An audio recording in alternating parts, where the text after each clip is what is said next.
Hello friends, कैसे हैं आप लोग। आई होप आप सभी अच्छे होंगे। फ्रेंड्स, आज मैं आपको एक मोटिवेशनल स्टोरी सुनाती हूँ जो स्वामी विवेकानंद जी को डेडिकेटेड है। इस स्टोरी के 3 पार्ट हैं, जिसमें से एक पार्ट इसी वीडियो में हम डिस्कस करेंगे, दूसरा और तीसरा पार्ट आने वाले वीडियो में डिस्कस करेंगे, नेक्स्ट वीडियो में। इस स्टोरी को आप ध्यान से एंड तक सुनिएगा, इससे आपको जीवन की बहुत बड़ी सीख मिलेगी।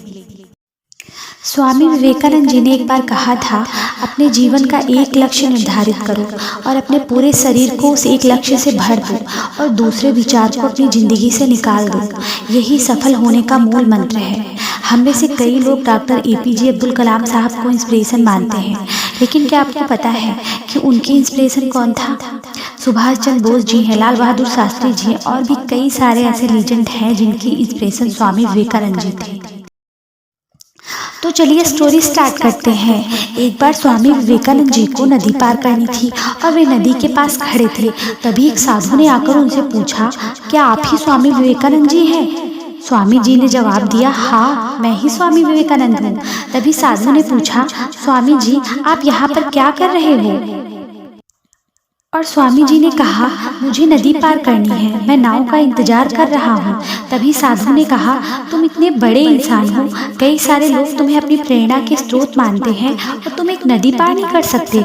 देखो, मैं तुम्हें नदी पार करके दिखाता हूँ। तभी उस साधु ने पानी पर चलकर उस नदी को पार किया और फिर से पानी पर चल करके स्वामी जी के पास आए और बोले कि देखो, मेरे पास इतनी शक्तियाँ हैं, मेरे पास इतना टैलेंट है, मेरे पास इतना ज्ञान है, उसके बावजूद मुझे कोई नहीं जानता और तुम्हारे पास कोई शक्तियाँ नहीं है, उसके बावजूद तुम्हें सब जानते हैं। तभी स्वामी जी मुस्कुराए और साधु से पूछा कि तुम्हें ये विद्या सीखने में कितना टाइम लगा? साधु ने कहा कि 15 साल। इतने में स्वामी जी की नाव आ गई और स्वामी जी ने साधु को नाव में बिठाया और वहां से चल दिए। तो उन्होंने नाव में बैठकर नदी पार की और पार करने के बाद स्वामी जी ने अपनी जेब से 1 रुपया बाहर निकाला और उस नाव वाले को दे दिए, यानी दोनों के मिला के 50-50 पैसे हो गए। तभी स्वामी जी ने साधु से कहा कि जो तुम काम 50 पैसे में कर सकते थे, उसके लिए तुमने अपनी ज़िंदगी के 15 साल बर्बाद कर दिए और यही 15 साल अगर तुम समाज की भलाई में लगाते, आज तुम्हें भी पूरी दुनिया जानती और मैंने यही किया है, इसलिए मुझे पूरी दुनिया जानती है और तुम्हें कोई नहीं जानता। स्वामी जी ने साधु से कहा, तुम्हारी तरह कई सारे ऐसे लोग हैं जो ऐसी चीज़ों में अपने दिन, हफ्ते, महीने और साल लगा देते हैं जिनका उनकी ज़िंदगी में कोई मतलब नहीं निकलता है।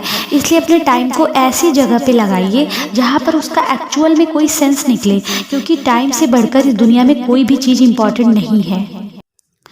फ्रेंड्स, इस स्टोरी सुनने के बाद आपको क्या सीख मिली? आप क्या कहना चाहते हैं? आपको कैसा लगा? आपके लाइफ के क्या एक्सपीरियंसेज हैं?